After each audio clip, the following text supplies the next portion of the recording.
Okay, this is a simple measuring tape that I picked up on Amazon. And the reason that I chose this one in particular was, yeah, the nice design. It basically snaps here so you can keep it rolled up. Really love that. Actually, I didn't even know that that was the case when I bought it. But I like that it easily separates your measurements into colors. So it's just easier to work with that way. And it's got the American style on one side.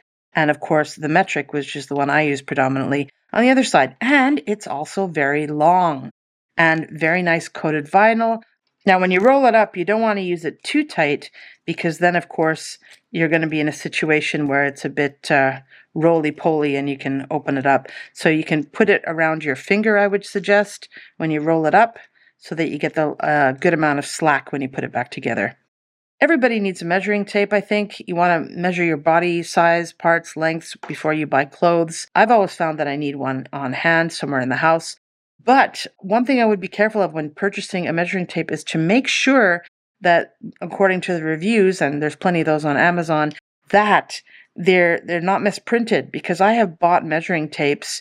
I just buy the cheapest one traditionally, and the measurements are wrong. And I know that because I compare the inches to the centimeters and it's off. So do make sure, because the purpose of a measuring tape is to be accurate in the measurements. And if it's poorly measured, well, then you're in a bit of trouble. So I suspect that this will last me quite a while. I've only used it one time so far. I'm very pleased with this. Very handy measuring tape to have. A must-have, I think. Recommend.